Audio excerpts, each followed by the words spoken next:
Hey, what's going on out there? Still City Sports Roll back at you. Luther Dupree joined as always, Claudio Rosano, Smoker Jim Frazier, Phil Moore. What's going on, man? How you doing, fellas? What's going on? Good to be on. All right, all Oh, right. man, doing good. Good to be seen, man. Good to be seen. No, that's right. What's up, Jim? You still with us? Yes, sir. All right. How you feel today? All right. Good. All right. Let's jump right into it, man. Somebody who the goat is the first one in there. Salute, fellas. Salute. Who the goat? What's going on with you? All right, Claudio. Let's start it off, man. What you got for us for your huddle up? Luther always talks about, we have a little bit of a discussion sometimes about players today versus yesterday. Well, this week, obviously, the U.S. Open was here in Pittsburgh at Oakmont. And the young man who won, congratulations to him. I don't know who any of these guys are. There's a lack of personalities in golf, in all sports for me.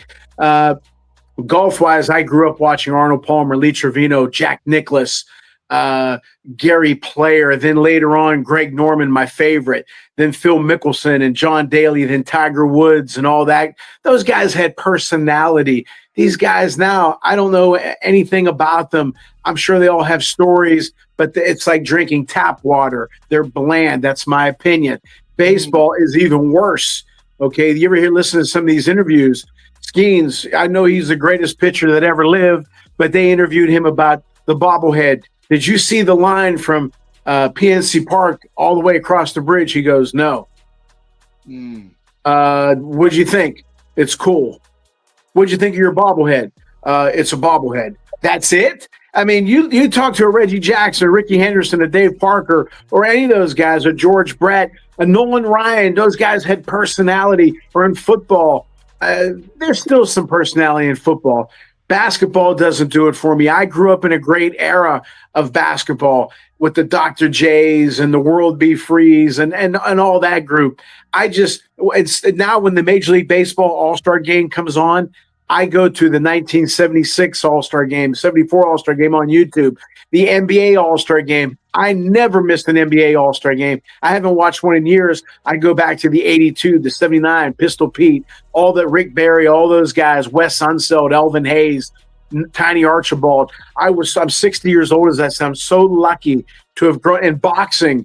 The personalities. I'm so lucky to have grown up professional wrestling. Okay, I was so lucky to grow up in the era that I did, made it magical, and I just don't see that anymore. Very bland. Okay. All right, Smoker Jim, what you got for us, man? Hey, thanks. Great job, Claudia. I agree with you 100%. Thank you. Sound like something Farmore would say. But hey, listen. I watched the fight the other night ago. There's some guy named Hitchin beat up on the club fighter. What's it? Cambosis. Cambosis, yeah. And I told Luther years ago and Claudio that Cambosis was nothing but a club fighter. Nothing wrong with that. What Haney did over there, anybody could have done. I don't care what age. Everybody comes to the United States and do the same thing, leave their country and come here just because he went there and beat up on the inferior fighter was no big deal. I think that this Hitchin beat him into retirement. It was at Madison Square Garden. He knocked him out with a body punch, but he punished him so much throughout the fight. Not only is Cambosis looking like a club fighter now, he's looking like a journeyman. He better quit before he gets hurt. There was absolutely zero. There was 5 pay-per-view fights that night that I was bouncing back and forth on. There was a lot of pay-per-view, man. And there were 0 women on any card. Matter of fact, I think Madison Square Garden didn't even let women boxers in there to watch. Jim. Women boxing right now. They're about to have a full card, Jim. There was 5 pay-per-views this past weekend. Not one woman on the card. Now in the UFC, yes, but boxing, no. And I haven't seen a woman's fight in such a long time. Like I said, the state of women's boxing is very low, so maybe the lowest it's ever been. Yeah, I disagree with that wholeheartedly, Smoker Jim. But you always have something negative to say. So I'm not surprised with that, Jim. I think women's boxing is in a better spot than it's been in years, Jim. They're headlining a card again. Katie Taylor, Amanda Serrano about to do big things. So I disagree. But my thought here's a couple things I want to talk about, man. And right before this, all day we were talking about the Lakers. The Lakers, they sold the team $10 billion. Bus got to be rolling over in his grave, but it was a great hit. It's interesting, that they would sell. A couple years ago, we saw Boston sell for $6 billion. Now the Lakers, $10 billion. And I guess Jeannie's still going to be in charge for the time being. I just think it's it's a whole new ball game. We'll see what this means for Luka and LeBron. But this owner already owns the Dodgers. Now he owns the Lakers as well. King of LA is this guy right here. It had both of those franchises. Is Luther, I didn't hear anything about it. Is Magic a part of this ownership? Oh no, Magic doesn't have any ownership with the Lakers at all. No. So he's part owners with the Dodgers, but not this one. Yeah. So as far as I know, he doesn't have any ownership of this. He spoke about it in an interview recently. He does not have any connection to the Lakers, but he does plan to get back into the basketball though. Yeah, he plans to get back into it. You would think he would make that happen, man. So that was huge. That they sold that for $10 billion. I didn't think it would happen. I thought they would keep it in the family, but $10 billion, you'll sell just about anything for that. Let's come back here. Ziggy, yo, what's going on, Zigo, I think that's how I say it. Hey, but let's get into the topic today, man. We have a number of things that we got to get into. So at the beginning, SGA, Jalen Williams putting on a show. Claudio, looks like you got another L coming your way. And Fillmore, you got your first big L at the show. So, join the club. It looks like they're going to go down, and Tyrese Halliburton is hurt. But what are your thoughts? I put on here SGA, Jalen Williams, looking like they could be like the next Michael Jordan, Scottie Pippen type. Jalen exploded for 40 points. And, not to toot my horn, but I told you guys about Caruso. He had a couple 20-point games in this finals. The leadership is there. The defense is there. And, you all took the L. So, Claudia, your thoughts on the situation? I'll let you go first. Well, let's not get too crazy and start comparing them to Jordan and Pippen. Those guys did it over and okay, I'm going to throw something at you. Buster Douglas, you rip on him all the time. He beat Tyson, okay? You don't put him with the all-time greats unless he would have defended that title. They're just doing their thing. What's that? There's a lot of similarities right now with those similarities. That doesn't mean they shouldn't even be mentioned with Jordan and Pippen number one. And I know a lot of people are talking about the Rick Carlisle not putting. McConnell got hot. He started scoring some points, and Halliburton just didn't have it. As a coach, there's two things. I know one time I lost a game against Indiana in 2000, I don't know what year it was, maybe 9 or 10. No, that was more than that. It was like 15. Mm-hmm. And we'd never beaten Indiana. They used to beat us pretty good. Well, this time we were beating them 7-0, 7-2, 7-5, 7. So we lost 8-7. I left my number one and my best pitcher in there. I didn't have a backup. I didn't have a good bullpen guy. If I would have, I'd have put him in. My point is, Halliburton was hurt. He was off. He wasn't scoring. McConnell was hot. He should have left McConnell in there. You go with the hot hand, just like in '92 when the Pirates with Tim Wakefield and Bob Walk in the bullpen and those guys. What did they do? They put Stan Belinda in, and Sid Bream Cabrera got that hit and scored the game-winning run. In this case, I think I'm comparing Rick Carlisle's decision to not take Halliburton out, and he should have left McConnell in. He had the hot hand. Yeah, that third he exploded, Claudio. Yeah, as a 11 coach, points, as a coach who's had his hand in the soil for that type of instance or the example, I would, whoever's hot, Halliburton's your guy. I get it, but he was hurting. He wasn't shooting well. You go with the hot hand. Jim Valvano used to say all the time about postseason play, it's survive and advance. We're not looking to develop any kind of consistency. We want to win this game today and move on. Whoever it is, I tell my all hands on deck. Whoever's hot, that's who's playing.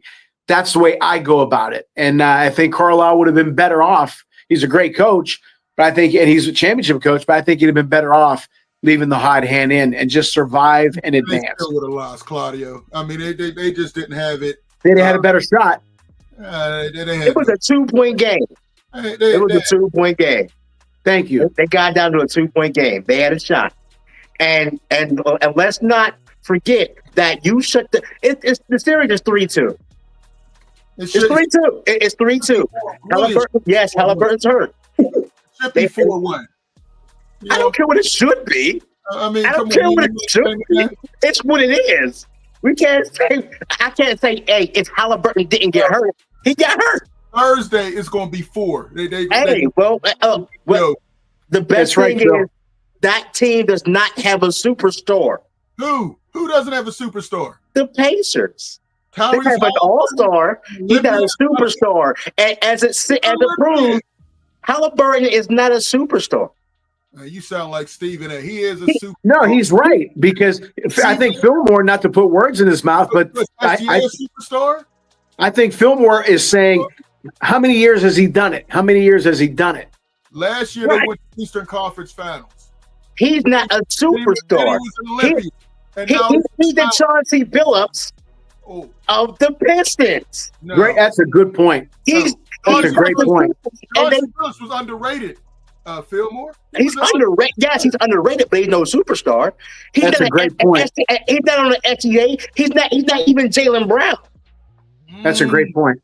How many clutch shots has Halliburton? Oh, he has a lot of clutch shots. He's clutch. He's clutch. Same as Derek Fisher. The same as Robert Horry. The same as Big Shot Phillips. Robert Horry. It's the same as Chauncey Big Shot Billups. Halliburton. Billups was not a superstar. He was an all-star and a solid player for a team that's built on defense. So, yes, the Pistons needed him, and he was the leader, but he was not the superstar. The best thing about that is that you just talked about T.J. McCollum being in the game instead of Halliburton. If you're a superstar, how are you going to say someone else should be in the game besides him? Listen, because he's injured, not just because he was injured. He couldn't move out there. He couldn't move offensively. He couldn't make layups. He was 0 for 6. And they was within 2 points. Yep. How much they lose by? More than 2 points, Fillmore. They fought hard, but they didn't have Tyrese Halliburton, so they didn't have a chance. You know what I mean? And I think tomorrow the game goes down. Jim, you want to jump in? Robert's in it. What's up, Robert? What did you think about it, Jim? Did you even watch the game? Well, number one, I predicted with you, Luther, that Oklahoma City would win the series.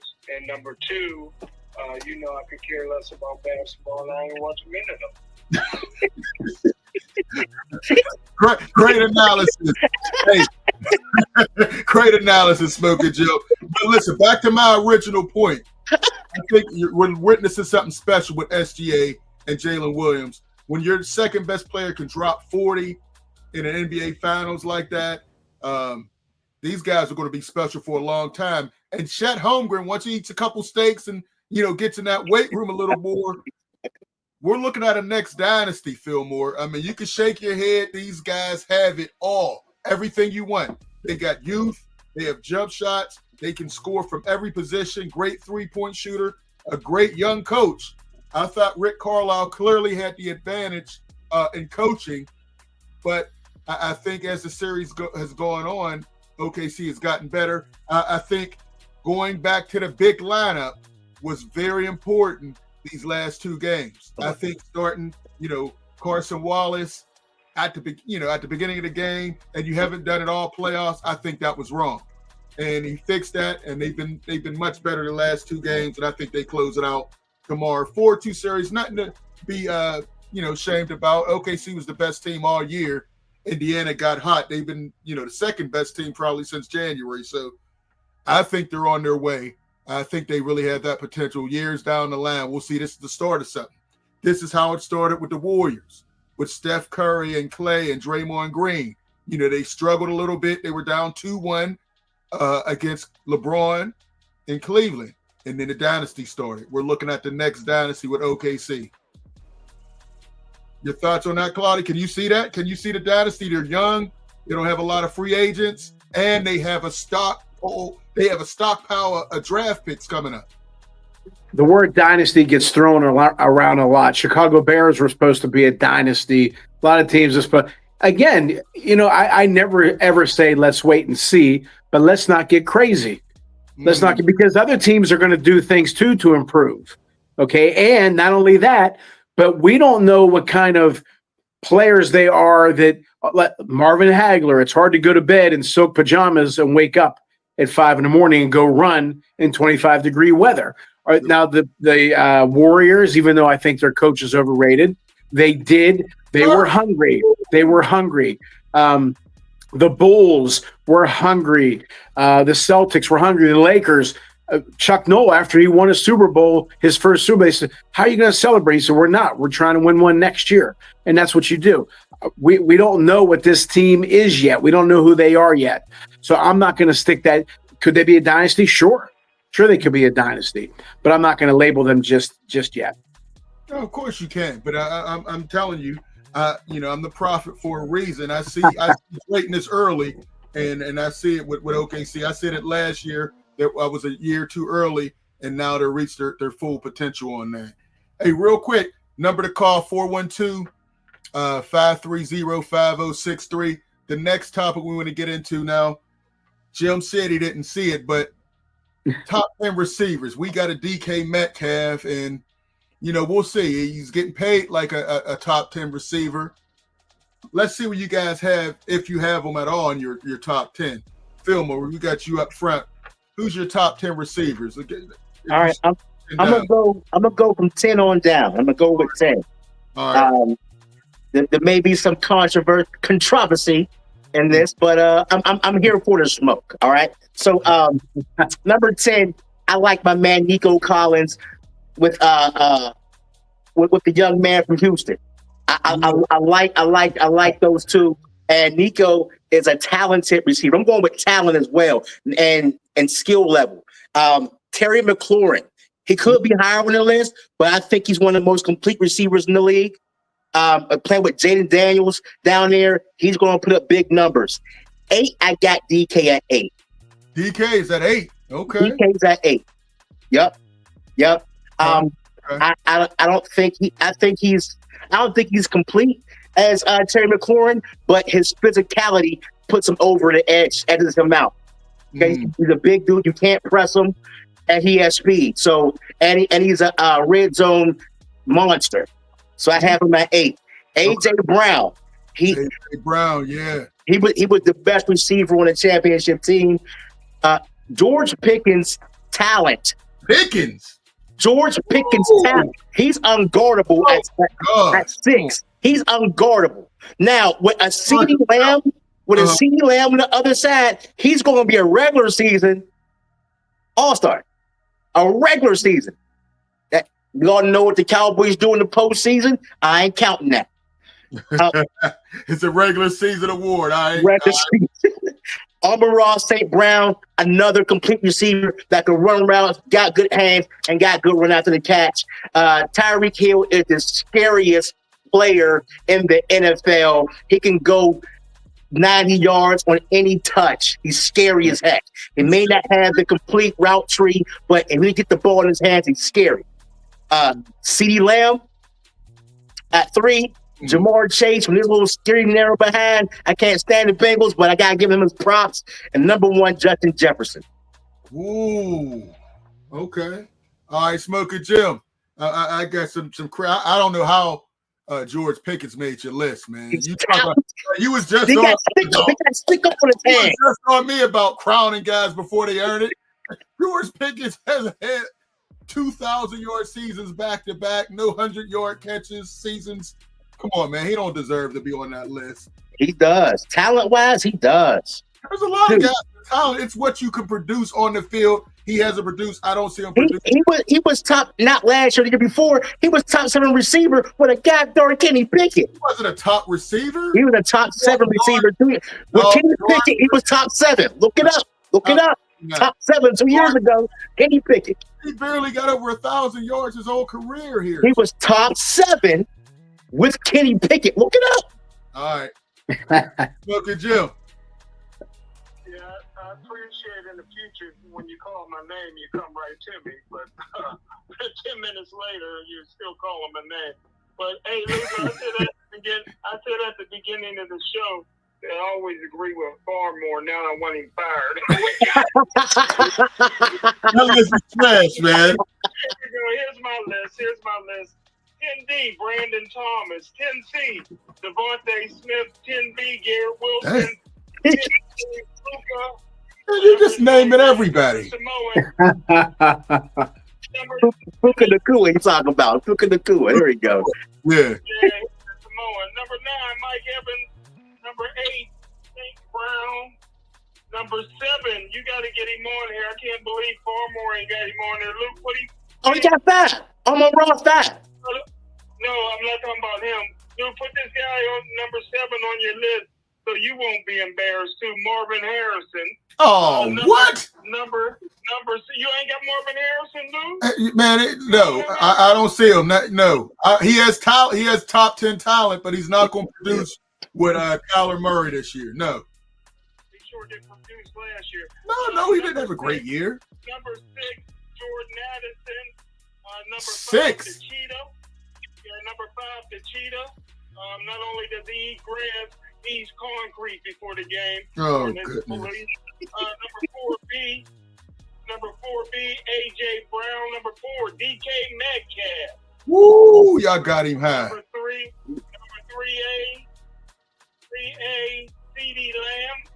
Okay. Number 3, Justin Jefferson. 3.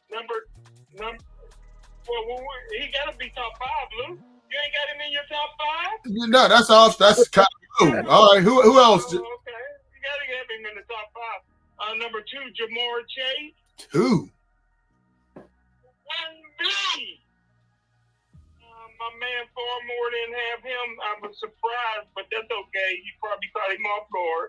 Travis Hunter, 1B. Oh, my gosh. Hunter, 1B. And number 1.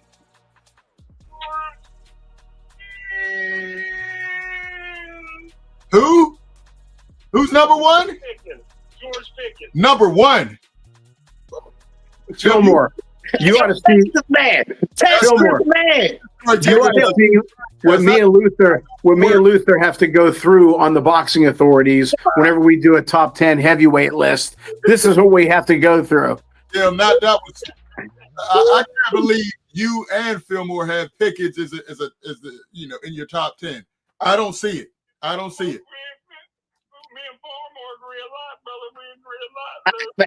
I don't know, man. You just put a rookie that has never caught an NFL. He never caught NFL grass in the top 10. I can't. You put Travis Hunter. Hunter hasn't even played it down in the NFL yet. Do we got anybody on the phone that want to cover it? His wife is covering it. His wife is covering him right now, man. That's who's going to slow him down, man. Lene, that's who's slowing him down, bro. All right, Claudio, I'm coming to you. Give me something good, man. Those lists were absolutely pitiful, man. Oh man, he's pulling a Richard Torres or Robert Torres, whatever his name is, Luther. All right. Number 10, Metcalf, because of Aaron Rodgers. If they use him properly, he's going to have a big-time season. That's going to be his go-to guy. Number 9, Cooper Kupp. I like Cooper Kupp. I like the way his routes. He has good hands. I still think he has a little something left. Number 8 is Nico Collins. I like him a lot, and I think he still has I think he has a lot of room to grow. Justin Jefferson, he's consistent. Now, he's a guy who puts up the same numbers, so you can stamp his numbers on. One of my favorites, these next two guys, Brandon Ayuk, he's got no holes in his game. In baseball, you say, this guy can hit an outside pitch. This guy can't hit an inside pitch. He can't hit low. He can catch any pass, good route runner, good hands. He's tough, hard to bring down. I like Ayuk. Deebo Samuels might be my favorite wide receiver. I like his versatility. He's looking like Eddie Lacy right now. Yeah, I know. David Boston is mine. He's gained a few, but I still think he's going to have a big-time season. I like him a lot. Number 5, Fillmore said dangerous. I say, or no, what did you say, scary about Tyreek? Okay, I say dangerous. I mean, same thing. He's a game breaker. Number 4, A.J. Brown. He's a dominating receiver. I like him a lot. CeeDee Lamb, I liked him in college. And he fills up all the box scores. He makes catches, yards after catch, good route runner. So he scores, obviously. So he has a complete box score, which I like. Ross St. Brown, yards after catch. He's hell to bring down that guy. And he's got good moves, strong, good hands, focus type receiver. You don't see him making mistakes. 1B, there's an 8th grader in Los Angeles. His name is Bobby Mitchell. He's going to be good. But number one is Jamar Chase. I mean, what the hell? He led the league in receptions, led the league in yards, led the league in touchdowns. Burrow's without a good offensive line. Can you imagine if they have a pretty good offensive line, what he's going to do? I think he's going to separate himself that much more. So that's my top 10. Claudio, are you a 49er fan? No, I used to be years ago, but not now. No. Okay, I mean, they got Debo and Ayuk in there. I'm like, well, hey. Man, Ayuk got a hole in his knee. We'll see, man. We don't know how he's going to come back, but let's look at JMD. He got. And I was saying Samuels is when he's in shape. I look at him again to put a label on him. What a weapon that guy is! He's unbelievable. He's a faster, more athletic Hines Ward than me. There you go. Ward was always in shape. This brother, he looks like he ate his way the whole offseason. All right, let's go. He has Zay Flowers, number 10. Oh, snuck a Raven on there. They got number 9, Nakua. St. Brown at number 8. A.J. Brown at number 7. Malik Neighbors, you didn't have him. No, he's 11. He's 11. He would be 10A, I guess. Terry McLaurin at number 5. CeeDee Lamb at number 4. Justin Jefferson at number 3. Oh, y'all disrespected Justin. Tyreek Hill at number 2. And Jamar Chase at number 1. All right. Let me give you all the real list, man. Number 10. I got DK Metcalf. I think Aaron Rodgers is going to be forcing the ball to him. They already have a connection. I think he's going to be number 10. He's going to have a great year, a good comeback year. Number 9, Nico Collins. I think him and C.J. Stroud are going to have a bounce back year and really do some amazing things. Number 8, CeeDee Lamb. 8? Wow. Boys, I got him number 8. Wow. Number 7, I got St. Brown, very underrated. Yes, he's a slot monster, but he makes all the tough catches, takes a hit, keeps on ticking. I love that about him. Number 6, I got A.J. Brown. Tough, makes all the catches. He reads books on the sideline to keep the line occupied. That's why he's a little low. I don't need my receiver read books. I need him to be engaged at all times. But I got him number 6. Number 5, I got Puka Nakua. I think he's going to have a monster year. If he can stay healthy, that's the only thing. He had some injury issues that slowed him down. Number 4, I got number 4, I got Tyreek Hill. Number 3, Tyreek Hill. The cheetah's back. He's challenging the fastest man in the world in the race, and I think he'll get smoked, but I like the confidence. I got number 3, Number 2, you guys are really disrespecting Justin Jefferson, man. He's put up some amazing numbers. I mean, over the years, most receiving yards before turning 26, 7,432. I think his numbers are going to go down playing with a first-year quarterback in JJ, but he's still going to be good. And the number one receiver, man, you can't have anybody above Jamar Chase. Runs the full route tree, triple crown winner. Can't stop him, can't watch him. There's no cornerback in the league that can slow him down one-on-one. Size, speed, talent, heart, everything you want, you got it with Jamar Chase. Hey, Luther. Yes. Hey, Luther. Yes. Very, very impressive list. I truly mean that. Very impressive list, Luther. But let me ask one question. A lot of you and a lot of people on this line, including you, mentioned that DK Metcalf's going to be good because of Aaron Rodgers. Are you flip-flopping? When I said 2 months ago the Jets should have kept him, I took a lot of heat. When the Steelers wanted him, I took even more heat. Now all of a sudden you're saying, is he turning back the clock? Are you flip-flopping? Are you Mr. Butterworth again? Because you didn't even like him. Now DK Metcalf is going to the Hall of Fame for the Aaron Rodgers. I had him number 10. Aaron Rodgers is going to force a couple balls to him.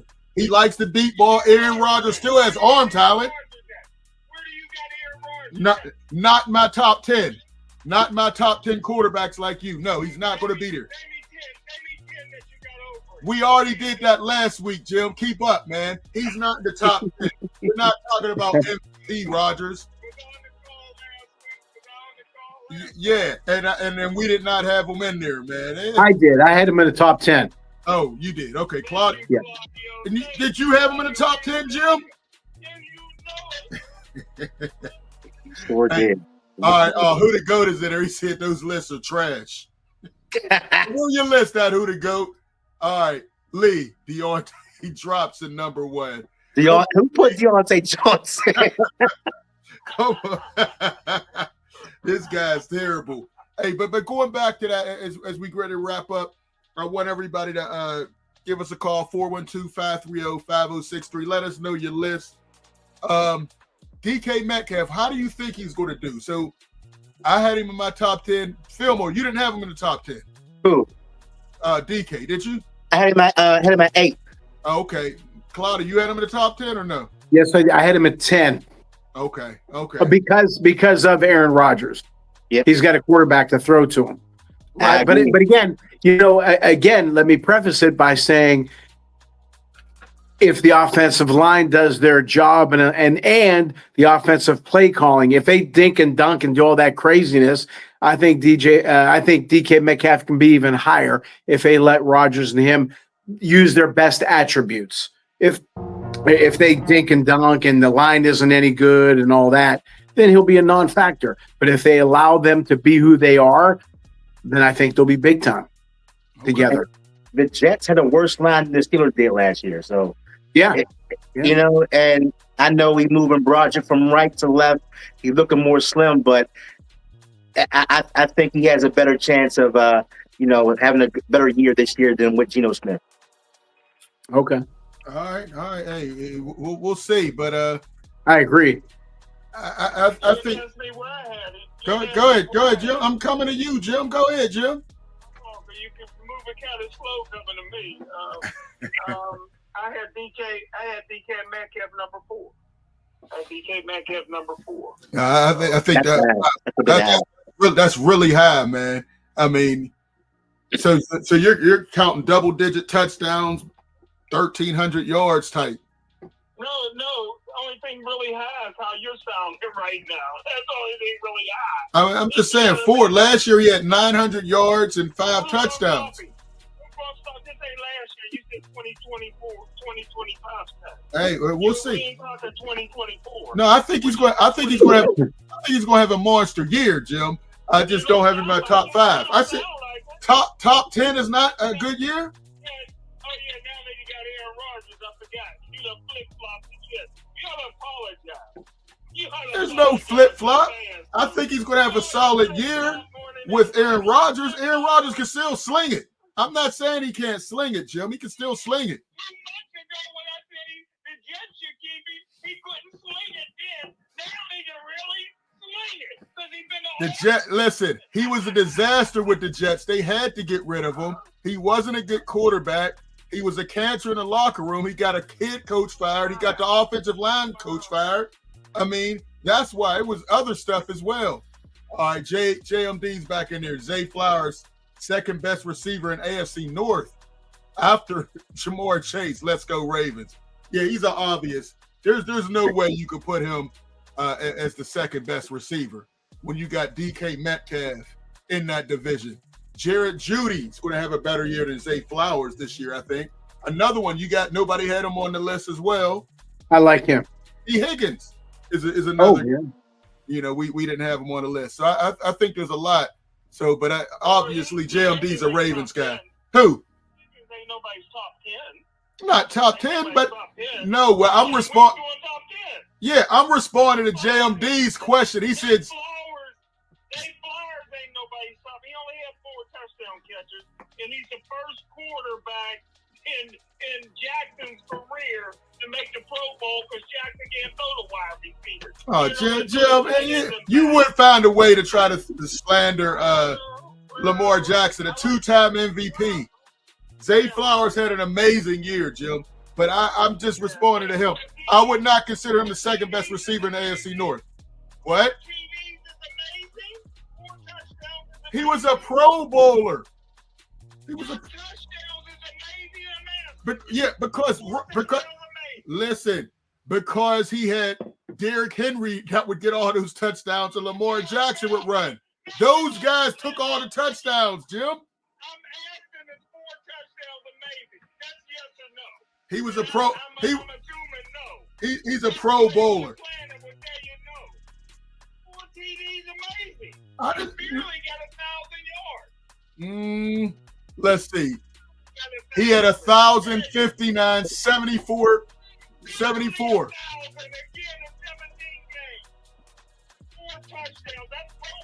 Yeah, listen, but Jim, when you're in a running offense,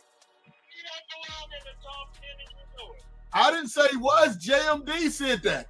He said he was the second best, but 74 yards, 1,059 catches, 4 touchdowns, average close to 15 yards a catch. In that offense, that's pretty good for a receiver. He's 4th best in the AFC North, let alone the AFC. Yeah, that was an obvious homer. And Antonio Brown playing the AFC and had 1,800 yards 1 year and 19 touchdowns. Come on, man. Come on, man. Hey, we got Underground Sports Show, Underground in the house. What's up? That's amazing.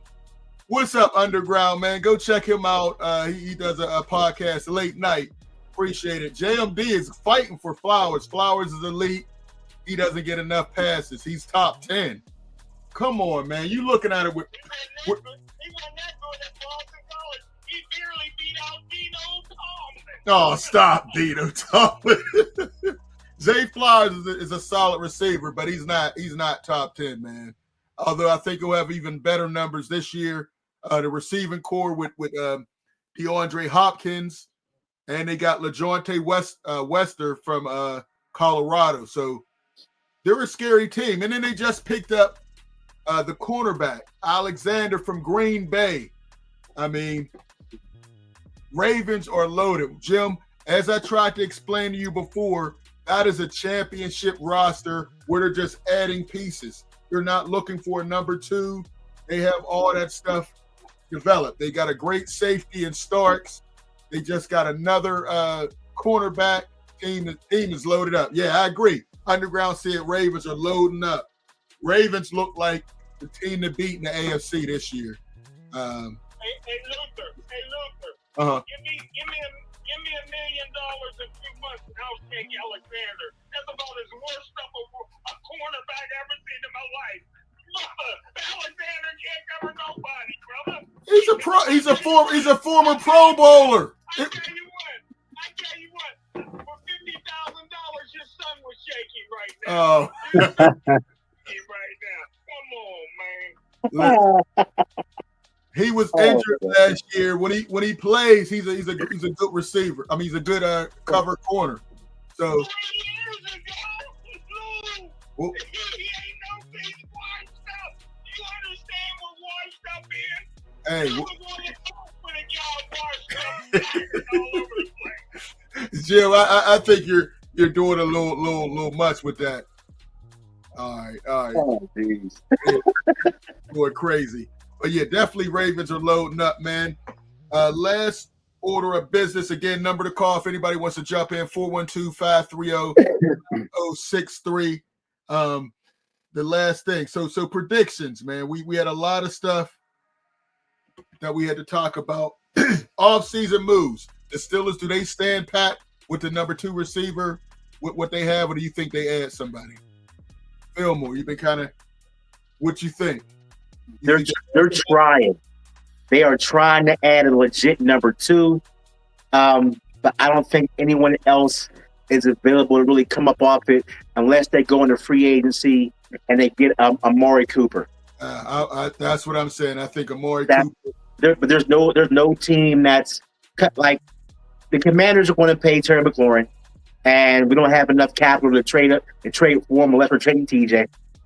You know, and there's Green Bay has a number of receivers. They do. They drafted some. They had a lot of drops last year. I think that's where we might look to go after some receivers. But I don't think they stand out at all. No, I think Amari Cooper might be the person, unless they can pull off what's that? Dobbs. That's the name from Green Bay. Dobbs, yeah. Yeah. All right. Oh man, JMP is fighting hard. He's a crazy Ravens guy. He said Alexander, Kyle Hamilton, and Malachi Starks locking up Metcalf. Alexander's not locking up anybody, man, like that. I mean, this guy's I can't wait to the Ravens game. This JMP is going to be all in. All right, let's see. Texas by nature. SGA is Jordan. J-Dub is Pippen. They're going for 6 to 7 championship. This is just the beginning, folks. Oh, okay. I ain't say 6 or 7, but I see a couple more in the future. Alexander, they got to add at least one more veteran receiver. I do like Rock Taylor. Oh, Jim, that's a name. What do you think about Rock Taylor, the rookie, the sleeper they got? Jim? What you say? Rock Taylor, the sleeper, the rookie receiver they looked at. Yeah. You like him at all? You talking about the Steelers? The Steelers, yes.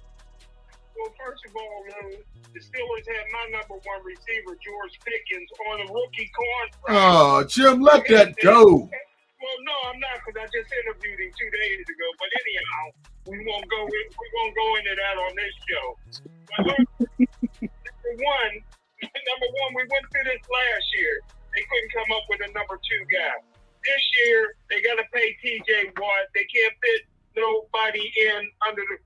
Hey, listen, Aaron Rodgers gave you a hometown discount of $13 million. They're doing everything they can to sign TJ Watt. They had the formula. You got George Pickens on a rookie deal. He's making no money. And you got DK Metcalf. Come on, man. That's Super Bowl written all over. Steelers don't deserve it. They don't deserve a number 2. Go with Calvin Austin. Go with the midget. What the midget? The midget. Hey, we got who to go. He says Steelers need to get Keenan Allen. Didn't have a great year, a little old in the tooth. Claudia, what do you think? Do you think they add to it, or what do you think happens? I think Cooper would be a great pick. I think Allen would be a nice pick, and if you use him properly. But if they don't get a good free agent or make a trade, I still think if they will not have a number 1, number 2, if you know what I'm trying to say. They will not have the number 2 guy, but they can use a group by committee. Okay, if they do that, that could be just as dangerous. If they don't go out and get a Cooper, which I think that'd be great if they did. But again, if they don't get a number 1, number 2, just use them as a group by committee, like they do in baseball, bullpen by committee, running back by committee, number 2 by committee, and I think they'll be successful. Really? Man. Hey, Claudio. Yeah. I forgot. I would love to see the Steelers get Alan Lazard. What do you think, Lou? Ooh, Alan Lazard. I don't think he's going. 6'5", 230. Knows the system. Knows Aaron Rodgers. Nah. Hey, I'd rather go with Amari Cooper. I'm going with Amari Cooper, man. And let's see. Underground Sports Show said nobody on that team wanted Pickens around. I 100% agree with that, Jim. Nobody wanted him, including half the coaching staff. You know, I'll tell you, if I can interrupt, it's really hard. I don't care how good a player is. For me as a coach, I do not want someone who's going to be a pain, who's going to be disrespectful, who's going to stand out in the crowd in a negative way, who the other team does, who the other players don't like. And then as a coach, you try to fix it. You try to fix it. You try to fix it. And while you're trying to fix it, some of your other responsibilities are neglected. And then for me, again, I'd get mad and I'd get into an argument with the guy. And I know I wouldn't want him around. As good as he is, as great as he could be, there's no way in hell as a coach I could put up with that. I think Tomlin tried. It didn't work. You move on. Yeah. I agree with Claudio, 100%. He never was suspended. Give us an example. He never was suspended. Well, that's one of the things that Tomlin did to try to make things work, because he felt, like I said in my book now that Jim is reading, some guys you can snap on and they will respond well. Some guys you can't, okay, and they won't respond well. Maybe Tomlin felt if he suspends him, which he deserves suspension, maybe that isn't going to help. So, and I agree. I've been hard on Tomlin, but you don't put a blanket on everybody. Everybody, Luther, you have multiple kids. You treat them equally, but you don't treat them the same. Okay, right. Maybe you can punish one, but you have to talk to another. Again, everybody's different. So, but I get your point. They all get punished. Well, no. Yeah. Okay, they get punished. I get it. Okay, but you punish in this sense. Maybe you can suspend, whoever on the team, Wilson or whatever, and he won't fade, he won't fold, he won't cause more problems. You suspend Pickens, it won't help. So maybe it was a good idea by Tomlin not to suspend him. It isn't that Pickens didn't deserve suspended. It was that Tomlin felt, I don't think it's going to help the situation.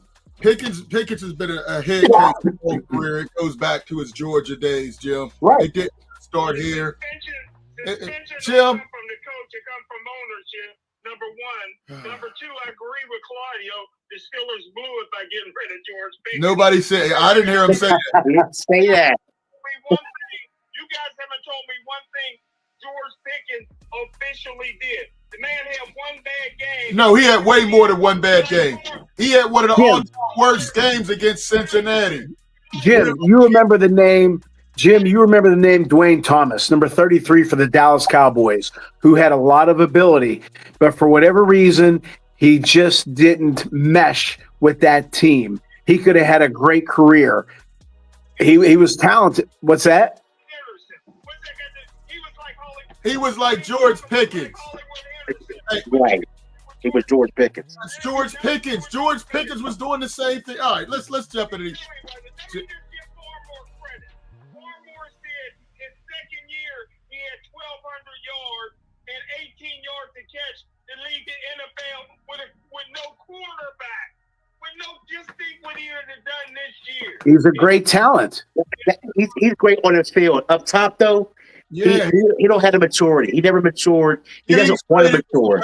For him. Luther, I'm looking at it from a coach's side. I think Jim's looking at it from a fan side, which I understand. But for me, I'm not a fan. Well, that's how you're sounding, Jim. That's how you're sounding, Jim. He did everything. Let me say this to Party, though.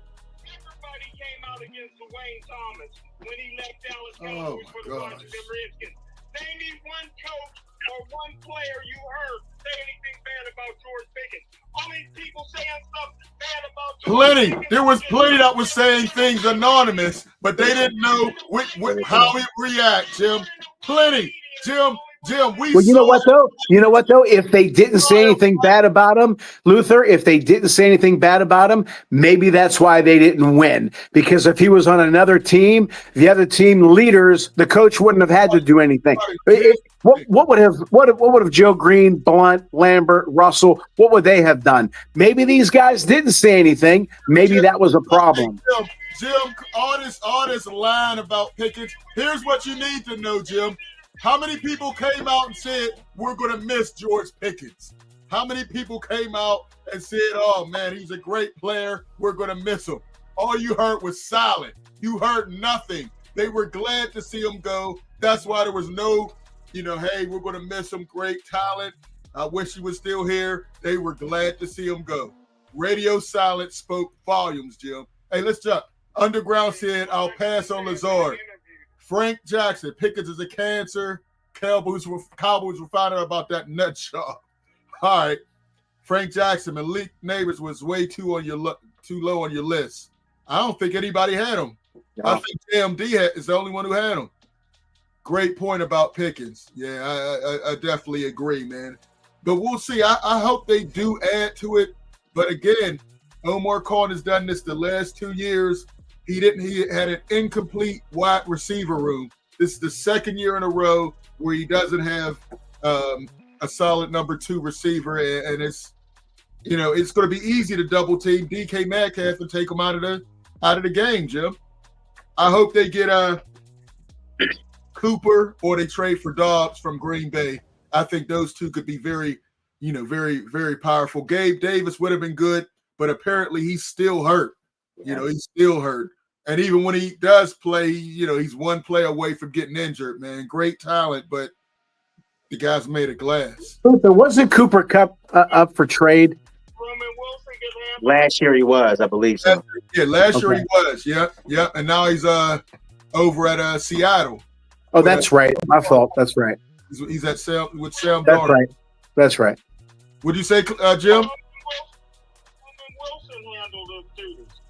Roman Wilson had played 5 snaps last year. We don't know if he'll stay healthy. We don't know how he's going to look on the field. That was your guy, Luth, right? You liked him, Luther. Him a lot. Me too. Tenderfoot.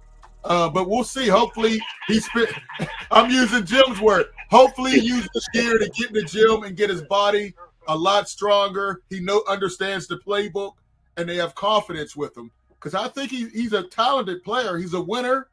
He's tough to guard, but let's see if he's as tough as Calvin Austin. My guy. Hey, any last thoughts before we get out of here, Smoker Jim? You cried all show about George Pickens. Anything else you would add before we close out? Well, again, I was just in Dallas and I interviewed him. I got some breaking stories, some breaking stuff that I'm release on future shows. Hey, listen, Luke. Again, reverse discrimination is alive and well in the National Football League. The Steelers got the next Yankee stick in number 15. That white boy can play. You don't even know his name. Opportunity. That's your number 2 receiver right there. Boy, that boy's a beast, man. That boy's a beast, man. On special teams, Ben Skowronek. If he was black, we wouldn't be having this. Ben Skowronek, he's good on special teams. He's not a viable number 2. I can't. That boy's bad, man. That white boy can play, Luke. Yeah. I know my white boys. I've never heard that term in my life. Oh my God, Frank Jackson's Jim is on. All right, he said you're on that stuff again, Jim. Smoking Jim, I don't know where you got that. This guy just wanted to be that ass. You know I know my white boys. Hey, Claudia, you have anything else to add, man? Appreciate you on the show. What's going on with you? He likes white people better than I do. Now, you know what? Again, we back to the TJ Watt thing. I've been saying this for a good year and a half. I don't think they should sign him. I think they should thank him and move on and use that money to build that team. If they sink all their money into him, I think that's going to hurt them in a lot of positions. All right, because I think you don't pay him like somebody told me. Oh, he had I forgot who it was. Maybe it was even on this show. He had 12 great games and then he faded. Well, no, when he was after the 12th game, he was number one defensive player. Yeah, but they play 17. Right. You know. Now this year he may have 9 great games. You don't pay 42, 43, 39, 34, 33 million for 8 great games. I'm telling you, trade him. You can get a hell of a lot of draft picks for the next couple of years. You can build the team, save money, and go out and get some big time players. Yeah, Frank Jackson agrees with you. He said trade TJ as well. You Yeah. know, speaking of TJ McConnell is doing his thing in the NBA Finals. Couple people said he's the greatest player to ever come out of Pittsburgh. I disagree with that now, but he's had a great career and he's making some plays in the finals. As far as the greatest to come out of this area, I would have to say no, but he's one of the greats. Fillmore, you have anything you want to add before we get out of here? Oh yeah, man. Just staying on the on the Thunder. I know I still rocking with the Pacers. I love their game, but as far as SGA and Jay Wills being Scotty and Michael, I can't say they're going to be them. I don't see the dynasty, but I do see the great team. I have no confidence in Chet, but I will say J Dub is a Scottie Pippen light as of right now. You're in the league. He is third team All NBA, and second team All Defense. All defense, yes. It sounds like Scotty. Okay. It's SGA is Mike, but he sounds like Scotty, and they run the offense through him. Really, he gets the offense going.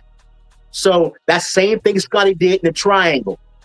He was the guy that actually got the offense going. So he does remind me of Scotty as of right now, as far as style of play and these accolades. If they build up, he might be that one. Okay.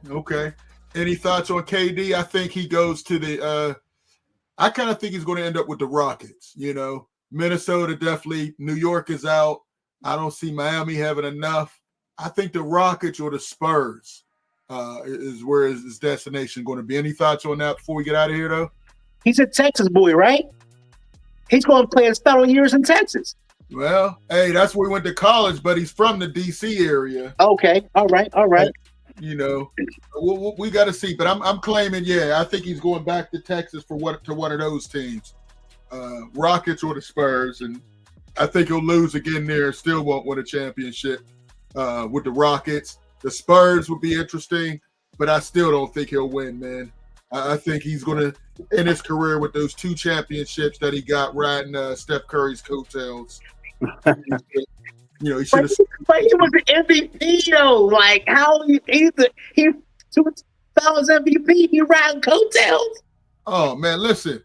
He was riding Steph Curry's coattails. He went to a 73 win team. He did, but he became the best player on that team. Well, he was already the second best player. You go to the best team, you better win.